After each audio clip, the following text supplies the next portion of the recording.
Hi ಎಲ್ರಿಗೂ ನಮಸ್ಕಾರ, welcome back. ಹೇಗಿದ್ದೀರಾ ಎಲ್ಲರೂ ಚೆನ್ನಾಗಿದ್ದೀರಾ ಅಂತ ಭಾವಿಸ್ತಾ ವ್ಲಾಗ್ನ ಸ್ಟಾರ್ಟ್ ಮಾಡ್ತಾ ಇದ್ದೀನಿ. ಫೈನಲಿ ನಮ್ಮ ಗಾಡಿ ರೆಡಿ ಆಯಿತು. ಅಲ್ಲಿ ಇದೊಂದು ಚಿಕ್ಕ ಗಾಡಿ ಇತ್ತು, ಇದನ್ನು ನೋಡಿಬಿಟ್ಟು ನಮ್ಮ ಕೃಷ್ಣ ನಂಗೆ ಇದು ಕೊಡಿಸು ಅಂತ ಇದ್ದ. ಅದನ್ನ ನಿಮ್ಮ ಜೊತೆ ಶೇರ್ ಮಾಡ್ತಾ ಇದ್ದೀನಿ ಕ್ಲಿಪ್ಪಿಂಗ್ನ. ಫೈನಲಿ ಗಾಡಿ ರೆಡಿ ಆಯಿತು, ತೊಗೊಂಡು ಹೋಗೋಕ್ಕೆ ಅಂತ ಬಂದಿದ್ದೆ. ಹಾಗೆ ಈ ಕ್ಲಿಪ್ಪಿಂಗ್ನ ತೊಗೊಂಡೆ. ಇಂಟ್ರೋ ಕೂಡ ಇರಲಿಲ್ಲ, ನಾನು ಶೂಟ್ ಮಾಡಿರಲಿಲ್ಲ, ಹಾಗಾಗಿ ಇದನ್ನು ಇಂಟ್ರೋದಲ್ಲಿ ಹಾಕ್ತಾಯಿದ್ದೀನಿ. ನೋಡಿ ವ್ಲಾಗ್ ಇಷ್ಟ ಆದರೆ ಲೈಕ್, ಶೇರ್, ಕಮೆಂಟ್. ಅದು ಕಲರ್ ಮಾಡಿರ್ತಾರೆ, ಇದೆಲ್ಲ ಹಣ್ಣಾಗಿದೆ, ಚೆನ್ನಾಗಿದೆ ನೋಡಿ. ಇದು ನಾವೇ ಹಣ್ಣಿಗೆ ಇಟ್ಟಿದ್ದು, ಪಾತ್ರೆ ಏನು ತೊಳೆದಿಲ್ಲ. ಇಗ್ನೂರ್ದು ದೊಡ್ಡದಾಗಿದೆ, ಅದು ಬಿಡು. ಇದು ಕಟ್ ಮಾಡು.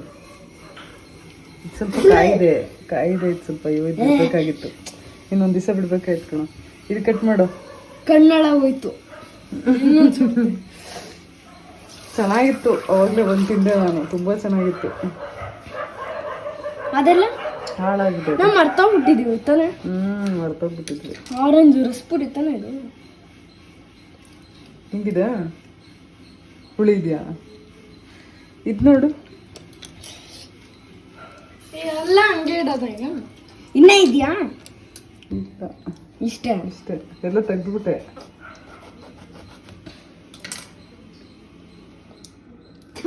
ಇದು ಹುಳಿನಾ?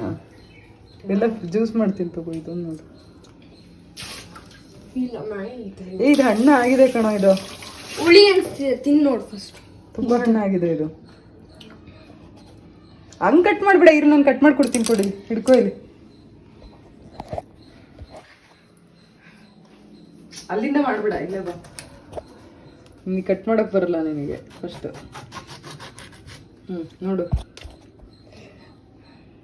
ಚೆನ್ನಾಗಲ್ಲ. ಇಲ್ಲಿ ತಿನ್ನ, ಇಲ್ಲಿ ತಿನ್ನ, ಇಲ್ಲಿ ತಿನ್ನ, ಇಲ್ಲಿ ತಿನ್ನ, ಇಲ್ಲಿ ತಿನ್ನ, ಇಲ್ಲಿ ಇಲ್ಲ. ಇಲ್ಲಿ ತಿನ್ನ, ಇಲ್ಲಿ. ಯಾವ ಕಡೆ ತಿನ್ಬೇಕು ಆ ಕಡೆ ತಿಂತಾ ಇಲ್ಲ ನೀನು. ತಿನ್ನು, ಸ್ವೀಟ್ ಇದೆ ಅಲ್ಲಿ. ಚೆನ್ನಾಗಿದ್ಯಾ? ಸುಮ್ಮನೆ ಹಿಂಗಿಂಗ್ ಅಂತಾನೆ, ಹುಳಿ ಹುಳಿ ಅಂತ. ಆ ಕಡೆ ಹುಳಿ ಇದೆಯಾ, ಈ ಕಡೆ ಸ್ವೀಟ್ ಇದೆಯಾ? ಹಿಂಗೂ ಹಣ್ಣಾಗಿದೆ, ನಾವೇ ಹಣ್ಣು ಮಾಡಿರೋದು. ಇದು ಒಂದೆರಡು ಹಾಳಾಗಿದೆ, ಆ ಕಡೆ ನೋಡಿದ್ರೆ ಇದೆಷ್ಟು ಹಾಳಾಗಿದೆ ಅಲ್ಲಿ. ಇದೆಲ್ಲ ಜ್ಯೂಸ್ ಮಾಡಕ್ ಬಿಡು. ಚಿನಿ, ಬಾಯಿಲಿ ಬಾಯಿಲಿ ಇದಿಷ್ಟನ್ನು ಜ್ಯೂಸ್ ಮಾಡ್ಬಾ. ಹಾ, ಈ ಹಣ್ಣೆಲ್ಲ ಸೇರಿಸಿ ಜ್ಯೂಸ್ ಮಾಡ್ಬಾ. ಸ್ವಲ್ಪ ಹುಳಿ ಇದೆ ಇವೆಲ್ಲ ಸೇರಿಸಿ ಜ್ಯೂಸ್ ಮಾಡ್ಬಿಡು. ಹಾ, ತಿನ್ ಮುಗ್ಸು. ಇವಳು ನೋಡು, ಒಳ್ಳೆ ಹಣ್ಣು ಎತ್ಕೊಂಡು ತಿಂತಾ ಇದ್ದಾಳೆ. ಚೆನ್ನಾಗಿದೆ ಇದು, ತೋರಿಸು. ಸಖತ್ತಾಗಿದೆ ಇದು. ಅದನ್ನ ಅವನಿಗೆ ಜ್ಯೂಸ್ ಮಾಡ್ಕೊಡೆ ಪಾಪ. ಅವನು ಎಷ್ಟು ಆಸೆ ಪಟ್ಟು ಹಣ್ಣಿಗೆ ಇಟ್ಟಿದ್ದ ಕಣೆ ಹುಲ್ಲಲ್ಲಿ. ಜ್ಯೂಸ್ ಮಾಡಿಕೊಡು ಅವನಿಗೆ. ಹಾಂ, ಆಯಿತಾ? ನಾನು ಆಮೇಲೆ ಪಾತ್ರೆ ತೊಳಿತೀನಿ. ನೋಡಿದ್ರಲ್ಲ ನಮ್ಮ ಮನೆ ಮಾವಿನ ಹಣ್ಣಿನ ಕತೆ. ಮಾವಿನ ಹಣ್ಣು ಅಂತ ಅಂದರೆ ಅದೇ ನಾವು ಕನಕಪುರಕ್ಕೆ ಹೋಗಿದ್ವಲ್ಲ, ಆವಾಗ ಮಾವಿನಕಾಯಿ ಎಲ್ಲ ತೊಗೊಂಬಂದಿದ್ವಲ್ಲ, ಅದನ್ನು ನಾನು ಹಾಗೆ ಇಟ್ಟಿದ್ದೆ ಹುಲ್ಲಲ್ಲಿ ಹಾಕ್ಬಿಟ್ಟು ಮೇಲ್ಗಡೆ ಹಣ್ಣಿಗೆ ಅಂತ ಹೇಳ್ಬಿಟ್ಟು. ಅದರಲ್ಲಿ ಒಂದಷ್ಟು ಹಣ್ಣಾಗಿತ್ತು, ಒಂದಷ್ಟು ಕೊಳ್ತೋಗಿತ್ತು, ಹಾಗೆ ಒಂದಷ್ಟು ಇನ್ನೂ ಹಣ್ಣೇ ಆಗಿರಲಿಲ್ಲ. ಸ್ವಲ್ಪ ಒಂದು 70-80% ಹಣ್ಣಾಗಿತ್ತು, ಅದನ್ನು ತೆಗೆದುಬಿಟ್ಟಿದ್ದೆ. ಸೊ ನಮ್ಮ ಕೃಷ್ಣಂಗೆಲ್ಲ ಹುಳಿ ಹುಳಿ ಸಿಕ್ಬಿಡ್ತು. ನಮ್ಮ ಚಿನ್ನಿ ಕಟ್ ಮಾಡಿದ್ದೆಲ್ಲ ಹಣ್ಣು ಆಗ್ಬಿಟ್ಟಿತ್ತು. ಅವಳು 2-3 ಚೆನ್ನಾಗಿರೋದು ಕಟ್ ಮಾಡ್ಕೊಂಡು ತಿಂದ್ಲು. ನನಗೂ 1-2 ತಿಂದೆ, ಅದು ತುಂಬ ಚೆನ್ನಾಗಿತ್ತು. ಆಮೇಲೆ ಅವನಿಗೆ ಅದನ್ನೆಲ್ಲ ಸೇರಿಸಿ ಒಂದು ಸ್ವಲ್ಪ ಬೆಲ್ಲ ಹಾಕ್ಬಿಟ್ಟು ಜ್ಯೂಸ್ ಥರ ಮಾಡಿ ಕೊಟ್ಟಮೇಲೆ ಖುಷಿಯಿಂದ ಕುಡ್ದ. ಇನ್ನು ಮ್ಯಾಚ್ ಡೇ ಅಲ್ಲಿ ಇವತ್ತು ಫಸ್ಟ್ ಟೈಮ್ ಅವ್ನು ಬ್ಯಾಟಿಂಗ್ ಮಾಡೋದನ್ನು ನಾನು ಕ್ಲಿಪ್ಪಿಂಗ್ ತೊಗೊಂಡಿದ್ದೆ. ಇದು ರೆಕಾರ್ಡ್ ಆಗಲಿ ಅಂತ ಹೇಳಿ ಯೂಟ್ಯೂಬಲ್ಲಿ ಹಾಕ್ತಾಯಿದ್ದೀನಿ.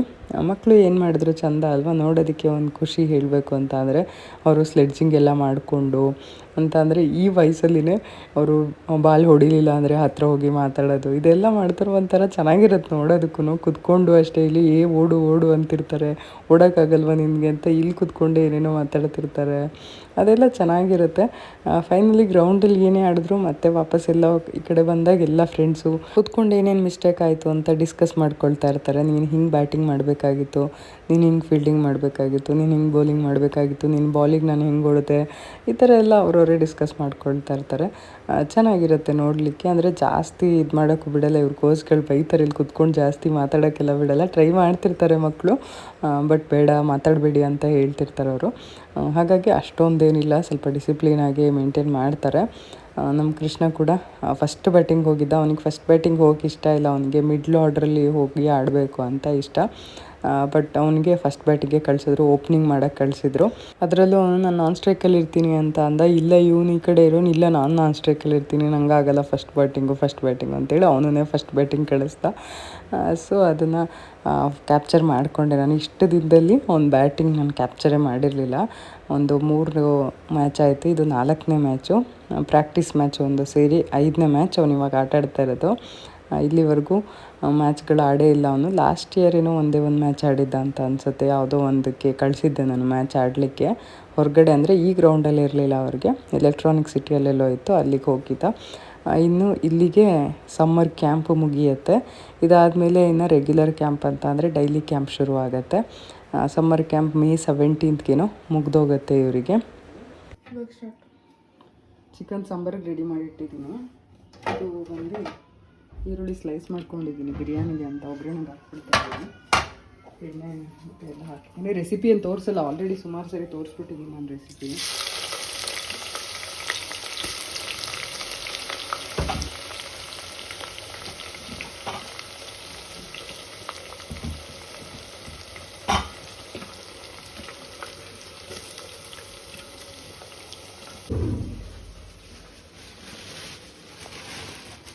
ಫಿಶ್ಶು ನಮ್ಮ ಚಿನ್ನಿಗೋಸ್ಕರ.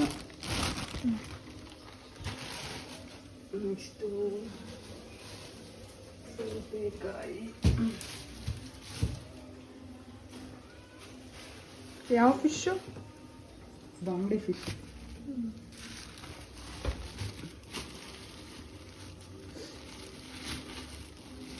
ಇದು ಮೊಟ್ಟೆ ಕೋಳಿ.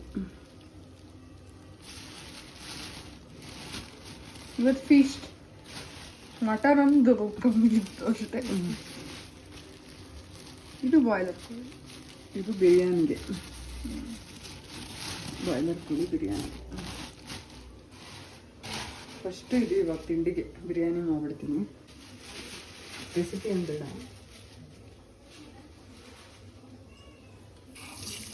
ಬಿರಿಯಾನಿ ಚೆನ್ನಾಗಿ ಮಾಡೋ, ಲಾಸ್ಟ್ ಟೈಮ್ ಮಾಡಿದ್ದು. ಚೆನ್ನಾಗೇ ಮಾಡೋದು. ಲಾಸ್ಟ್ ಟೈಮ್ ಚೆನ್ನಾಗಿತ್ತಲ್ಲ. ಹಾಂ, ಅರೆ ಪ್ಲ್ಯಾನ್ ಫ್ಲಾಪ್. ರಾತ್ರಿ ಡ್ಯಾಡಿ ವೇಟ್ ಮಾಡ್ತಿದ್ವಿ, ಆಮೇಲೆ ಡ್ಯಾಡಿ ಲೇಟ್ ಆಗಿತ್ತು. ನಾನು ಏನಾಯ್ತು, ಬಟ್ ಬಿರಿಯಾನಿ ಚೆನ್ನಾಗಿತ್ತು. ಅರೆ ಬಿರಿಯಾನಿ ಚೆನ್ನಾಗಿತ್ತು. ಜಾಸ್ತಿ ತೊಳಿಬಾರ್ದು ಚಿಕನು, ಸೊ ಒನ್ ಟೈಮ್ ಅಷ್ಟೇ ತೊಳ್ಕೊಂಡಿದ್ದೀನಿ. ತೊಳೆದ್ರೆ ಬ್ಯಾಕ್ಟೀರಿಯಾ ಜಾಸ್ತಿ ಆಗುತ್ತೆ ಅಂತ ಅದಕ್ಕೆ. ನಾನು ಅದು ನೋಡಿದ್ದೆ, ಅದು ಯಾರೋ ವಿಡಿಯೋ ಮಾಡಿದ್ದ.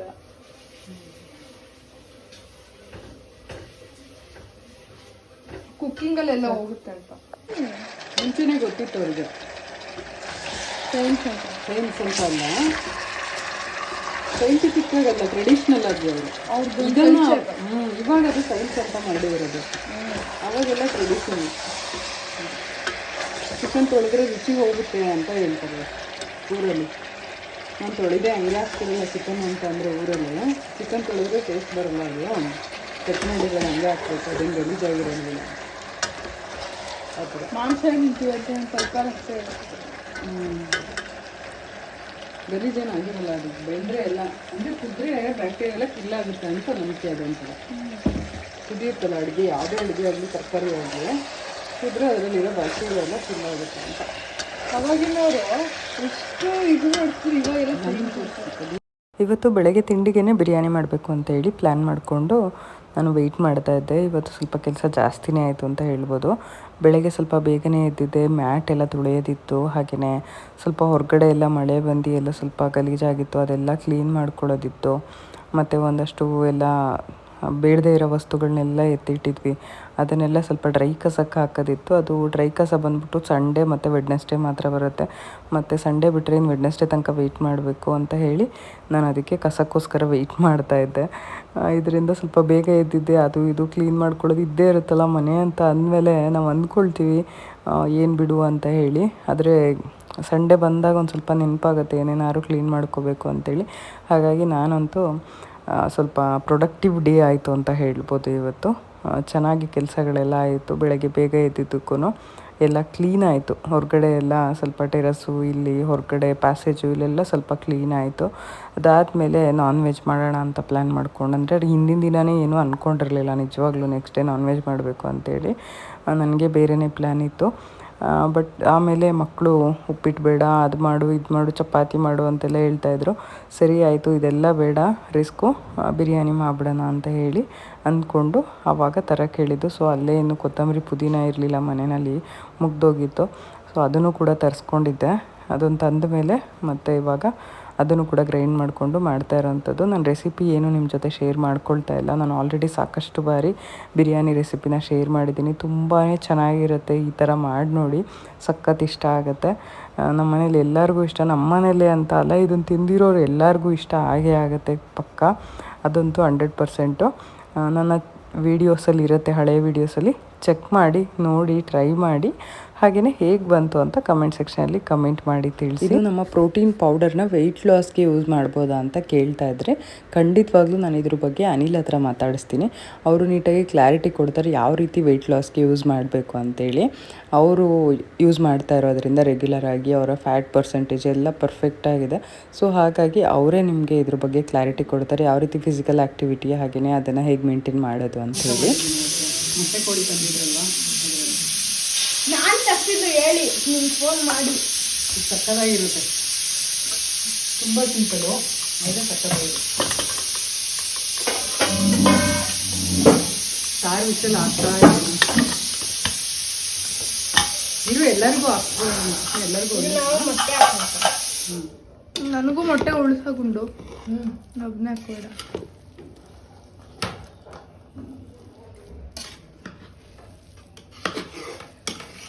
ಬಿರಿಯಾನಿ ರೆಡಿಯಾಗಿದೆ. ಹೆಂಗಿದೆಯೇನೋ ಗೊತ್ತಿಲ್ಲ.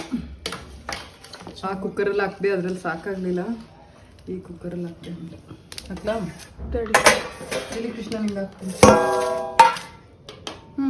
ಸಾಕು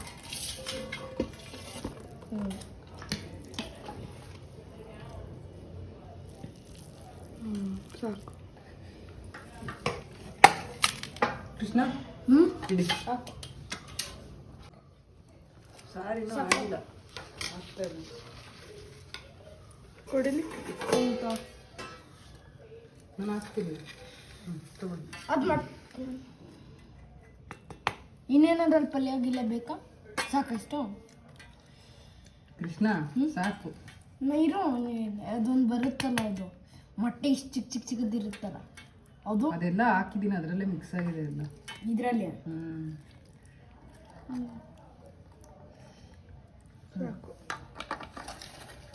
ಬಿರಿಯಾನಿ ಸೌತೆಕಾಯಿ ಕೊಡು. ಇವತ್ತು ನಮ್ಮ ಮನೇಲಿ ಸಂಡೇ ಸ್ಪೆಷಲ್ ಚಿಕನ್ ಬಿರಿಯಾನಿ, ಹಾಗೆಯೇ ಮೊಟ್ಟೆ ಕೋಳಿ ಸಾರು. ಅದ್ರ ಜೊತೆಗೆ ಮೊಟ್ಟೆದೆಲ್ಲ ಸ್ವಲ್ಪ ಇರುತ್ತಲ್ಲ ಅಲ್ಲಿ, ಅದರಿಂದ ಹುರ್ಮಾಂಸ ಥರ ಮಾಡಿದ್ದೆ. ತುಂಬ ಚೆನ್ನಾಗಿತ್ತು ಇವತ್ತಿನ ಬ್ರೇಕ್ಫಾಸ್ಟ್. ಮಕ್ಕಳ ರಿಯಾಕ್ಷನ್ ಹೇಗಿರುತ್ತೆ ಬನ್ನಿ ನಿಮ್ಮ ಜೊತೆ ಕೂಡ ಶೇರ್ ಮಾಡ್ಕೊಳ್ತೀನಿ, ನೋಡಿ ನಮ್ಮ ಕೃಷ್ಣನ ರಿಯಾಕ್ಷನು. ಹುರ್ಮಾಂಸ ಹೆಂಗಿದೆ ರೀ ಬಿರಿಯಾನಿ? ಚೆನ್ನಾಗಿದೆಯಾ? ಹುರ್ಮಾಂಸ ಹೆಂಗಿತ್ತು? ಸಕ್ಕತ್ತಾಗಿದೆಯಲ್ಲ? ಕೃಷ್ಣ ಹೆಂಗಿದೆ ಸಂಡೇ ಸ್ಪೆಷಲ್? ಉಪ್ಪಿಟ್ಟು ಬಿಟ್ಟು ಇದು ಮಾಡಬೇಕು. ಹೌದಾ? ಬಿಳಿ ಹೆಂಗಿದೆ ಸಂಡೇ? ಖುಷಿ? Sunday morning brunch. ಇವಾಗ ನಾನಿಲ್ಲಿ ಫಿಶ್ ಫ್ರೈಗೆ ಎಲ್ಲ ರೆಡಿ ಮಾಡ್ಕೊತಾ ಇದ್ದೀನಿ. ಅದಕ್ಕೆ ಸ್ವಲ್ಪ ಕೊತ್ತಂಬರಿ, ಪುದೀನ ಮತ್ತು ಬೆಳ್ಳುಳ್ಳಿ, ಶುಂಠಿ, ಮೆಣಸು ಇಷ್ಟೊಂದು ತೊಗೊಂಡಿದ್ದೀನಿ. ಮಿಕ್ಸಿ ಜಾರ್ಗೆ ಹಾಕ್ಕೊಳ್ತಾ ಇದ್ದೀನಿ.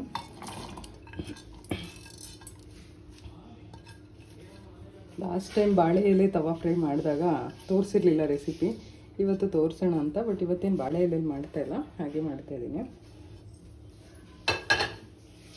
ಇದರ ಜೊತೆಗೆ ಸ್ವಲ್ಪ ಧನಿಯಾ ಪೌಡರ್ ಹಾಕ್ಕೊಳ್ತಾ ಇದ್ದೀನಿ.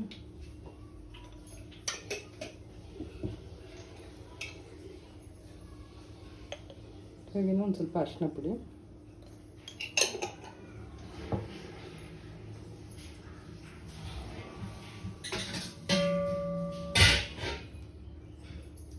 ಸ್ವಲ್ಪ ನೀರು.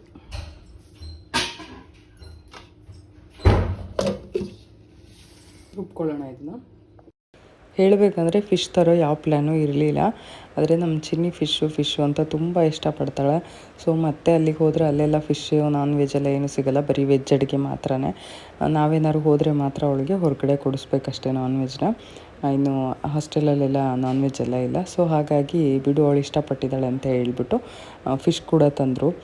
ಚಿಕನ್ ಜೊತೆಗೆ ಫಿಶ್ಶು ಇದೆಲ್ಲ ಮಾಡಬೇಕು ಅಂತ ಅಂದರೆ ಒಂಚೂರು ಹೆಕ್ಟಿಕ್ ಆಗುತ್ತೆ ಅಂತಲೇ ಹೇಳ್ಬೋದು. ನಾನು ಹಾಗಾಗಿ ಫಿಶ್ನ ಹಾಗೆ ಎತ್ತಿಟ್ಬಿಟ್ಟಿದ್ದೆ. ಫಸ್ಟು ಬಿರಿಯಾನಿ ಮತ್ತು ಸಾಂಬಾರೆಲ್ಲ ರೆಡಿ ಮಾಡ್ಕೊಂಡಿದ್ದೆ. ಫಿಶ್ನ ಫ್ರೀಝರಲ್ಲಿ ಇಟ್ಟಿದ್ದೆ. ಆಮೇಲೆ ಎತ್ಕೊಂಡು ಇವಾಗ ನೀಟಾಗಿ ವಾಶ್ ಮಾಡ್ಕೊಳ್ತಾ ಇದ್ದೀನಿ. ಮತ್ತೊಮ್ಮೆ ಒಂದು ಸರಿ ವಾಶ್ ಮಾಡಿ ಇಟ್ಟಿದ್ದೆ. ರಾಗಿ ಹಿಟ್ಟು ಹಾಕ್ಕೊಂಡು ವಾಶ್ ಮಾಡಿದ್ರೆ ತುಂಬ ನೀಟಾಗಿ ಕ್ಲೀನ್ ಆಗಿಬಿಡುತ್ತೆ. ಇದೇನೋ ನನಗೆ ಅಷ್ಟು ಇಷ್ಟ ಆಗಲಿಲ್ಲ. ಫಿಶ್ಶು ಕೂಡ ಅಷ್ಟೊಂದು ಚೆನ್ನಾಗಿರಲಿಲ್ಲ. ಹಾಗೆ ಫ್ರೈ ಏನು ಮಾಡಿದ್ದೆ ಇವತ್ತು, ನಾನು ಸ್ವಲ್ಪ ಡಿಫ್ರೆಂಟಾಗಿ ಏನಾದ್ರು ಟ್ರೈ ಮಾಡೋಣ ಅಂತ ಮಾಡಿದ್ದೆ. ಬಟ್ ನನಗೆ ಅಷ್ಟೇನು ಇಷ್ಟ ಆಗಲಿಲ್ಲ. ನಾವು ರೆಗ್ಯುಲರಾಗಿ ಯಾವ ರೀತಿ ಮಾಡ್ತೀನೋ ಅದೇ ಇಷ್ಟ ಆಯಿತು ನನಗೆ. ಇವತ್ತು ಮಾಡಿದ್ದು ಅಷ್ಟೇನು ನನಗೆ ಇಷ್ಟ ಆಗಲಿಲ್ಲ. ಈ ರೀತಿ ಮಧ್ಯದಲ್ಲಿ ಕಟ್ಟಿಂಗ್ಸ್ ಕೂಡ ಮಾಡಿಕೊಟ್ಟಿರಲಿಲ್ಲ. ಅದು ಎಲ್ಲಿ ತೊಗೊಂಬಂದಿದ್ರು ಅನಿಲ್ ಇವತ್ತು ಗೊತ್ತಿಲ್ಲ. ಯೂಶ್ವಲಿ ಕಟ್ಟಿಂಗ್ಸ್ ಎಲ್ಲ ಮಾಡಿ ಕೊಡ್ತಾರೆ ನೀಟಾಗಿ. ಬಾಂಗಡೆ ಮೀನಿಗೆ ಈ ಥರ ನೀಟಾಗಿ ಕ್ಲೀನ್ ಮಾಡಿಬಿಟ್ಟು ಮಧ್ಯ ಕಟ್ ಮಾಡಿಬಿಟ್ಟು ಕೊಡ್ತಾರೆ. ಬಟ್ ಈ ಸರಿ ಎಲ್ಲಿ ತಂದರು ಅಂತ ಗೊತ್ತಿಲ್ಲ. ನೀಟಾಗಿ ಕಟ್ಟಿಂಗ್ ಕೂಡ ಮಾಡಿರಲಿಲ್ಲ. ನಾನೇ ಸ್ವಲ್ಪ ಇದೆಲ್ಲ ರೆಡಿ ಮಾಡ್ಕೊಳ್ತಾ ಇದ್ದೆ. ಫಿಶ್ ಏನೋ ತಿನ್ನಬೇಕು ಅಂತ ತುಂಬ ಆಸೆ ಆಗುತ್ತೆ ನಮ್ಮ ಮನೇಲಿ ಎಲ್ಲರಿಗೂ. ಆದರೆ ನನಗೆ ಏನಂತ ಅಂದರೆ ಫಿಶ್ಶು ಮಾಡಿದ್ಮೇಲೆ ಅದ್ರ ಸ್ಮೆಲ್ಲು, ಅದನ್ನು ಕ್ಲೀನ್ ಮಾಡ್ಕೊಳ್ಳೋದು ಇದೆಲ್ಲ ರಿಸ್ಕು ಅಂತ ಅನಿಸುತ್ತೆ. ಆದರೂ ಏನು ಮಾಡೋಕ್ಕಲ್ಲ. ಸ್ವಲ್ಪ ಹುಣಸೆಹಣ್ಣು ಹಾಕ್ಕೊಂಬಿಟ್ಟು ಕ್ಲೀನ್ ಮಾಡ್ಕೊಂಬಿಟ್ರೆ ಸ್ಮೆಲ್ ಏನು ಬರೋಲ್ಲ, ಹಾಗೆ ನೀಟಾಗಿ ಆಗಿಬಿಡುತ್ತೆ. ಅದೇ ಥರ ಮಾಡ್ತಾಯಿದ್ದೀನಿ ನಾನಿವಾಗ. ಹೆಂಗಂದರೆ ಹುಣಸೆಹಣ್ಣು ಈ ಡಿಶ್ ವಾಷರ್ ಜೊತೆಗೆ ಹುಣಸೆಹಣ್ಣು ಕೂಡ ಮಿಕ್ಸ್ ಮಾಡ್ಕೊಂಬಿಡ್ತೀನಿ, ಹುಣಸೆಹಣ್ಣು ರಸನ. ಸೊ ಸ್ಮೆಲ್ ಆ ಥರ ಏನು ಬರೋದಿಲ್ಲ, ನೀಟಾಗಿ ಸ್ಮೆಲ್ಲೆಲ್ಲ ಹೋಗಿಬಿಡುತ್ತೆ. ಇನ್ನು ಇವಾಗ ರುಬ್ಬಿರೋಂಥ ಮಸಾಲೆಗೆ ಸ್ವಲ್ಪ ಕಲ್ಲುಪ್ಪು ಕೂಡ ಸೇರಿಸ್ಕೊಂಡು ರುಬ್ಕೊಳ್ತಾ ಇದ್ದೀನಿ. ನಿಮ್ಮೆಲ್ಲರಿಗೂ ಗೊತ್ತಿರೋ ಹಾಗೆ ನಾನು ಸಾಕಷ್ಟು ದಿನದಿಂದ ಪುಡಿ ಉಪ್ಪು ಬಳಸೋದನ್ನು ಕಡಿಮೆ ಮಾಡಿಬಿಟ್ಟಿದ್ದೀನಿ. ಕಂಪ್ಲೀಟಾಗಿ ಕಲ್ಲುಪ್ಪನ್ನೇ ಬಳಸ್ತಾ ಇದ್ದೀನಿ. ಕಲ್ಲುಪ್ಪನ್ನೇ ಪುಡಿ ಆಗಿ ಬಳಸ್ತೀನಿ. ಅಂತ ಅಂದರೆ ಕಲ್ಲುಪ್ಪನ್ನ ಸ್ವಲ್ಪ ಡ್ರೈ ಮಾಡಿಕೊಂಡು ಅದನ್ನು ಪುಡಿ ಮಾಡಿಕೊಂಡು ಅದನ್ನೇ ಪುಡಿ ಉಪ್ಪಾಗಿ ಬಳಸೋ ಅಂಥದ್ದು. ಸಾಂಬಾರ್ಗಾಗಿರ್ಬೋದು ಅಥವಾ ಈ ಥರ ರುಬ್ಬೋದಕ್ಕೆ ಎಲ್ಲ ಇರುತ್ತಲ್ಲ, ಅದಕ್ಕೆಲ್ಲ ನಾನು ಏನು ಮಾಡ್ತೀನಿ, ಕಲ್ಲುಪ್ಪನ್ನೇ ಯೂಸ್ ಮಾಡ್ತೀನಿ. ಈ ಥರ ದೋಸೆ ಹಿಟ್ಟು ಅಥವಾ ಏನಾದರೂ ಫ್ರೈ, ಒಗ್ಗರಣೆ ಹಾಕೋದು ಈ ಥರ ಎಲ್ಲ ಇರುತ್ತಲ್ಲ, ಸ್ವಲ್ಪ ಪುಡಿ ಉಪ್ಪೇ ಬೇಕು ಅನ್ನೋ ಥರ ಇರುತ್ತಲ್ಲ, ಚಿತ್ರಾನ್ನ ಆಗಿರ್ಬೋದು ಅಥವಾ ಅವಲಕ್ಕಿ ಆಗಿರ್ಬೋದು, ಈ ಥರದಕ್ಕೆಲ್ಲ ನಾನು ಪುಡಿ ಮಾಡಿ ಇಟ್ಕೊಂಡಿರೋ ಅಂಥದ್ದನ್ನು ಬಳಸ್ಕೊಳ್ತೀನಿ. ಇನ್ನು ಈಗೇನು ರುಬ್ಬಿರೋ ಮಸಾಲೆ ಬಂದುಬಿಟ್ಟು ನಾನು ಹಸಿಮೆಣ್ಸಿನ್ಕಾಯಿ ಹಾಕೋದು ಮರ್ತೋಗ್ಬಿಟ್ಟೆ. ಹಾಗಾಗಿ ಇದು ಫುಲ್ಲು ಕಂಪ್ಲೀಟಾಗಿ ಫಸ್ಟಿಂದನೇ ಫ್ಲಾಪ್ ಆಯಿತು ಅಂತ ಹೇಳ್ಬೋದು. ನಾನು ಅಂದ್ಕೊಂಡಿದ್ದು ಗ್ರೀನ್ ಕಲರು ಫ್ರೈ ಮಾಡಬೇಕು ಅಂಥೇಳಿ, ಬಟ್ ಅದು ಏನೇನೋ ಆಗೋಯಿತು. ಕೊನೆಗೆ ಚಿಲ್ಲಿ ಪೌಡ್ರ್ ಹಾಕ್ಕೊಂಡೆ. ಮತ್ತೆ ಇವಾಗ ಅದನ್ನೆಲ್ಲ ಎತ್ಕೊಂಡು ಮತ್ತೊಂದು ಸರಿ ಹಸಿಮೆಣ್ಸಿನ್ಕಾಯಿ ಹಾಕ್ಕೊಂಡು ರುಬ್ಬೋದು ಇದೆಲ್ಲ ಬೇಡ ಅಂತ ಏನು ಮಾಡಿದೆ, ಮತ್ತು ಇದಕ್ಕೆ ಸ್ವಲ್ಪ ಚಿಲ್ಲಿ ಪೌಡರ್ ಮಿಕ್ಸ್ ಮಾಡಿಕೊಂಡು ಹಾಗೆ ಹುಣಸೆ ರಸ ಹಾಕ್ಕೋಬೋದು, ಇಲ್ಲ ನಿಂಬೆಹಣ್ಣು ಹಾಕ್ಕೋಬೋದು. ನಾನಿಲ್ಲಿ ಹುಣಸೆ ರಸನೇ ಪ್ರಿಫರ್ ಮಾಡ್ತೀನಿ. ಯೂಶ್ವಲಿ ಮೀನು ಫ್ರೈ ಏನಿರುತ್ತೆ ಅದಕ್ಕೆ ಹುಣಸೆ ಹಣ್ಣಿನ ರಸ ಹಾಕಿದ್ರೇ ಅದು ರುಚಿ ತುಂಬ ಚೆನ್ನಾಗಿ ಬರೋ ಅಂಥದ್ದು. ಸೊ ಇದೆಲ್ಲ ರೆಡಿ ಮಾಡಿಬಿಟ್ಟು ಒಂದು 1/2 hour ಮ್ಯಾರಿನೇಟ್ ಮಾಡೋಕ್ಕೆ ಫ್ರಿಜ್ಜಲ್ಲಿ ಇಟ್ಬಿಟ್ಟು ಅದಾದ ನಂತರ ಇದನ್ನು ತವಾ ಮೇಲೆ ಅಥವಾ ಪ್ಯಾನಲ್ಲಿ ಫ್ರೈ ಮಾಡಿಕೊಂಡ್ರೆ ರೆಡಿ ಆಗುತ್ತೆ ಫಿಶ್ ಫ್ರೈ. ಬಟ್ ನಾನು ಅಂದ್ಕೊಂಡಿದ್ದು ಪ್ಲ್ಯಾನ್ ಪ್ರಕಾರ ಫಿಶ್ ಫ್ರೈ ಆಗಲಿಲ್ಲ ಇವತ್ತು. ಬೇರೆ ಥರನೇ ಆಯಿತು. ಎಲ್ಲ ಸರಿನೂ ಚೆನ್ನಾಗಿ ಆಗಬೇಕು ಅಂದರೆ ಆಗಲ್ಲ ಅಲ್ವಾ, ಒಮ್ಮೊಮ್ಮೆ ಈ ರೀತಿ ಆಗುತ್ತೆ. ನಾವೇನೋ ಮಾಡಿದ್ರೆ ಅದಿನ್ನೇನೋ ಆಗುತ್ತೆ, ಆ ಥರ ಆಯಿತು ಇವತ್ತು. ನಮ್ಮ ಲೈಫಲ್ಲಿ ಕೂಡ ಅಷ್ಟೇ, ನಾವೇನೋ ಅಂದ್ಕೊಂಡು ಮಾಡಿರ್ತೀವಿ, ಬಟ್ ಅದಿನ್ನೇನೋ ಆಗಿರುತ್ತೆ. ಇದೇ ರೀತಿ ಸಾಕಷ್ಟು ಬಾರಿ ಆಗಿರುತ್ತೆ, ಎಲ್ಲರಿಗೂ ಈ ರೀತಿ ಎಕ್ಸ್ಪೀರಿಯೆನ್ಸ್ ಆಗಿರುತ್ತೆ. ಆದರೆ ಏನು ಮಾಡೋಕ್ಕಾಗೋದಿಲ್ಲ. ನಾವೇನು ಅಂದ್ಕೋಬೇಕು, ಇದಕ್ಕಿಂತ ನಮಗೆ ಇನ್ನೂ ಒಂದು ಬೆಟರ್ ಏನೋ ಸಿಗುತ್ತೆ, ಹಾಗಾಗಿ ಇದು ನಮಗೆ ಸಿಕ್ಕಿಲ್ಲ ಅನ್ನೋ ಥರ ಅಂದ್ಕೋಬೇಕಾಗುತ್ತೆ. ಅಂದರೆ ಈ ಒಂದು ಪ್ಲ್ಯಾನ್ ಹಾಳಾಯಿತು ಅಂತ ಅಂದರೆ ನಮಗೆ ಇದಕ್ಕಿಂತ ಬೆಟರ್ ಇನ್ನೇನೋ ಇದೆ, ದೇವ್ರು ಇನ್ನೇನೋ ಕೊಡ್ತಾನೆ ಅಂತ ಅಂದ್ಕೊಂಡು ನಾವು ಮುಂದಕ್ಕೆ ಹೋಗಬೇಕಾಗತ್ತೆ. ಇದು ನಾನು ಆ್ಯಕ್ಚುಲಿ ಕಲ್ತಿರೋ ಅಂಥ ಪಾಠ ನನ್ನ ಲೈಫಲ್ಲಿ ಇಷ್ಟು ವರ್ಷದಲ್ಲಿ. ಹಾಗಾಗಿ ಇತ್ತೀಚೆಗೆ ಸ್ವಲ್ಪ ನಾನು ಆದಷ್ಟು ಸುಮ್ಮನೆ ಆಗಿಬಿಟ್ಟಿದ್ದೀನಿ. ಏನು ಬರುತ್ತೋ ಬರಲಿ, ಏನಾಗುತ್ತೋ ಆಗಲಿ, ಎಲ್ಲದೂ ಫೇಸ್ ಮಾಡಬೇಕು. ಏನು ಬರುತ್ತೆ ಏನು ಬರೋಲ್ಲ, ಹಿಂಗಾಗ್ಬಿಟ್ರೆ ಹಂಗಾಗ್ಬಿಟ್ರೆ ಅಂತ ಥಿಂಕ್ ಮಾಡ್ಕೊಂಡು ಕೂತ್ಕೊಳ್ಳೋದು ಬೇಡ. ಹಾಗೇ ಹಿಂಗೆ ಆಗ್ಬಿಟ್ಟಿದೆ ಆಲ್ರೆಡಿ, ಏನಪ್ಪ ಮಾಡೋದು ಅಂತ ಥಿಂಕ್ ಮಾಡೋದು ಬೇಡ. ಇವಾಗ ಪ್ರೆಸೆಂಟ್ ಏನು ನಡೀತಾ ಇದೆ ಅದ್ರ ಬಗ್ಗೆ ಯೋಚನೆ ಮಾಡೋಣ, ಅಲ್ಲೇ ಇರೋಣ ಅಂತ ಅಂದ್ಕೊಂಬಿಟ್ಟು ಅದೇ ಥರ ನಡ್ಕೊಳ್ತಾ ಇದ್ದೀನಿ. ನಿಮಗೂ ಕೂಡ ಇದೊಂದು ಸಜೆಷನ್ ಆಗ್ಬೋದು ಅಂತ ನಾನು ನಿಮ್ಮ ಜೊತೆ ಶೇರ್ ಮಾಡ್ಕೊಳ್ತಾ ಇದ್ದೀನಿ. ಈ ವಿಷಯದ ಬಗ್ಗೆ ನಿಮ್ಮ ಅನಿಸಿಕೆ ಏನು ಅಂತ ಕೂಡ ನನಗೆ ಕಮೆಂಟ್ ಸೆಕ್ಷನಲ್ಲಿ ಕಮೆಂಟ್ ಮಾಡಿ ತಿಳಿಸಿ. ಅಂದರೆ ಆಗಿದ್ರ ಬಗ್ಗೆ ಯೋಚನೆ ಮಾಡಿಕೊಂಡು ಅದನ್ನೇ ತಲೆ ಕೆಡಿಸ್ಕೊಂಡು ಕೂತ್ಕೊಳ್ಳೋದಾ, ಅಥವಾ ಮುಂದೆ ಏನಾಗ್ಬೋದು, ಏನಾಗುತ್ತಪ್ಪ ಅಂತ ಯೋಚನೆ ಮಾಡ್ಕೊಂಡಿರೋದಾ, ಅಥವಾ ಇವಾಗ ಏನು ನಾವು ಮಾಡ್ತಾ ಇದ್ದೀವಿ ಅದನ್ನು ನಾವು ಕರೆಕ್ಟ್ ಮಾಡ್ಕೊಳ್ತಾ ಹೋಗಬೇಕಾ ಏನು ಅಂತೇಳಿ ಕಮೆಂಟ್ ಸೆಕ್ಷನಲ್ಲಿ ತಿಳಿಸಿ. ಫ್ರೈ ರೆಡಿ ಆಗಿದೆ. ನಾನು ಒಂದು ತಿಂದೆ, ಚಿನ್ನಿ ಆಲ್ರೆಡಿ 1-2 ತಿಂದಿದ್ದಾಳೆ. ಚೆನ್ನಾಯ್ತಾ? ಅವತ್ತಿನಷ್ಟು ಚೆನ್ನಾಗಿದ್ದಲ್ಲ? ಅವತ್ತಿನಷ್ಟು ಟೇಸ್ಟ್. ಇದನ್ರಿ ಫಿಶ್ ತಿನ್ನಲ್ಲ, ಹಾಲು ಕುಡಿದ್ಬಿಟ್ಟು ಬೇಡ ತಿನ್ಬೇಡ. ಎರಡು ಒಂದೇ ತಿನ್ನು ಆಯಿತು. ಎತ್ಕೋ ಫಿಶು. ಅದೆರಡು ತಿನ್ನು. ಡ್ಯಾಡಿಗೆ ಇನ್ನೆರಡು ಮಾಡ್ತಿದ್ದೀನಿ. ಇದಾಗಿತ್ತು ಇವತ್ತಿನ ವ್ಲಾಗ್. ಫಿಶ್ ಫ್ರೈ ಅಷ್ಟೇನು ಇಷ್ಟ ಆಗಲಿಲ್ಲ ನಮಗೆ. ನಾವು ರೆಗ್ಯುಲರಾಗಿ ಮಾಡೋ ಫಿಶ್ ಫ್ರೈ ನಂಗೆ ತುಂಬ ಇಷ್ಟ ಆಗಿತ್ತು. ಇದೇನು ಅಷ್ಟು ಇಷ್ಟ ಆಗಲಿಲ್ಲ ನನಗೆ. ಓಕೆ, ಇದರೊಟ್ಟಿಗೆ ಇವತ್ತಿನ ವ್ಲಾಗ್ನ ಮುಗಿಸ್ತಾ ಇದ್ದೀನಿ. ಮತ್ತು ನಾನು ನಿಮಗೆ ಸಿಗ್ತೀನಿ ಇನ್ನೊಂದು ಹೊಸ ವೀಡಿಯೋ ಜೊತೆ. ಬರಲಾ? ಬಾಯ್, ಸಿ ಯು.